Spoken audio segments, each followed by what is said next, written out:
ኢትዮጵያ ወደ ቀይ ባህር እየቀረበች ነው። ጦርነትም ሊነሳ እንደሚችል ፍንጮች ታይተዋል። ሰላም እንደምሏቸዋል ክብራትና ክብራን የኢትዮ ፎከስ ቤተሰቦች የዕለቱን ዜና ይዘን ቀርበናል። ለቻናላችን አዲስ የሆናችሁ ቪዲዮአችንን ላይክ፣ ቻናላችን ሰብስክራይብ በማድረግ አብራችሁን ሁኑ። ይህ ኢትዮጵያ ወደ ቀይ ባህር እየቀረበች ነው። ጦርነትም ሊነሳ ይችላል።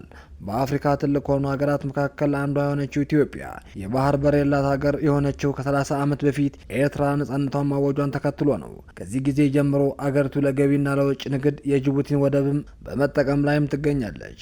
ምንም እንኳን ጠቅላይ ሚኒስትር ዶክተር አብይ አህመድ ሀሳባቸው የሚሳካው ከግጭት ውጪ በሆነ መንገድ ብቻ ነው ያለው ቢሆንም የባህር በር ጥያቄ ከትብብር ይልቅ ስጋት ምንጭ ሊሆን ይችላል የሚል ስጋትም ተፈጥሯል። ምንም እንኳን ጠቅላይ ሚኒስትር ዶክተር አብይ አህመድ የተናገሩት በቀጥታ ኤርትራ ላይ ያነጣጠረ ባይሆንም በርካቶች በሁለቱ ሀገራት መካከል ባለፉት ዓመታት በቅርቡ ይሻከር የመጣውን ግንኙነት ወደ ጦርነት ሊያስገባው ይችላል የሚል ስጋት እንዳላቸውም እየገለጹ ነው። የኢትዮጵያ የባህር በር የማግኘት መብቷን ለማስከበር መንቀሳቀስ ከጀመረች ወዲህም በርካታ ሀገራት ጸረ ኢትዮጵያ የሆነ አቋማቸውን አንጸባርቀዋል። በኢትዮጵያና በኤርትራ መካከል ዳግም ጦርነት ከመቀስቀሱ በፊትም በሁለቱ ሀገራት መካከል ግልጽ ውይይት ተካሂደው ሊቆም እንደሚገባ የአሜሪካና የአውሮፓ ዲፕሎማቶችም እያሳሰቡ ይገኛሉ።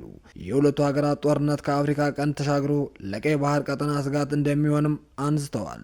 በኢትዮጵያና በኤርትራ መካከል ዳግም ጦርነት ከመቀስቀሱ በፊት ሊቆም እንደሚገባ የአውሮፓና የአሜሪካ የቀድሞ ዲፕሎማቶችም አሳስበዋል።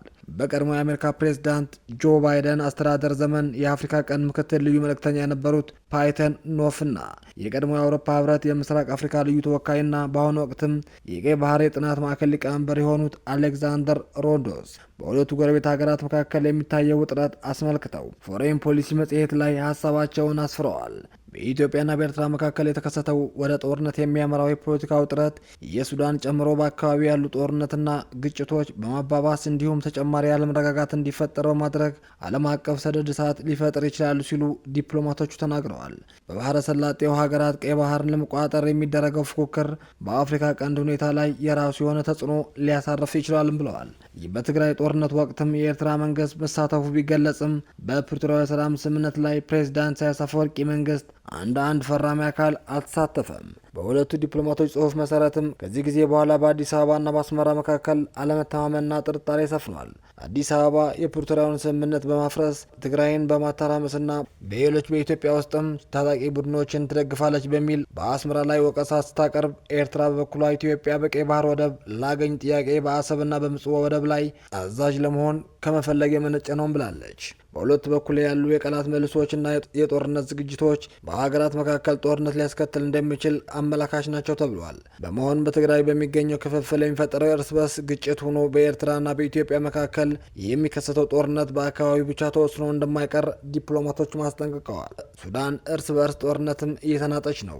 ሶማሊያም ከአልሸባብና ከሌሎች አክራሪ ኃይሎች ጋር በምታደርገው ጦርነት ለብቻዋ የጸና መንግስት ማስተዳደር ተስኗታል። ከኤርትራ የባህር ዳርቻ በ289 ኪሎ ሜትር ርቀት ላይ የየመኑ ሁቲ በቀይ ባህር ላይ ጥቃት መሰንዘሩ ቀጥሏል። በኢትዮጵያና በኤርትራ መካከል ያለው ፍጥጫም ወደ ጦርነት የሚያድግ ከሆነ ሰሜን ምስራቅ አፍሪካና በጂኦፖለቲካዊ ጠቀሜታ ወሳኝ የሆነው ቀይ ባህር ላይም ችግር ሊጋረጥ ይችላል ብለዋል። በመሆኑም በአካባቢውና በባህሩ ላይ ፍላጎት ያላቸው የባህር ሰላጤ ሀገራት አሜሪካም ጨምሮ ይህ ከመሆን በፊት ጣልቃ በመግባት ፍጥጫውን የሚበርድበት መንገድ እንዲፈልጉ የአሜሪካና የአውሮፓ የአፍሪካ ቀንድ ልዩ መልእክተኞች አሳስበዋል። ክብራትና ክብራን የኢትዮ ፎከስ ቤተሰቦች የዕለቱን ዜና በዚህ ቋጨን።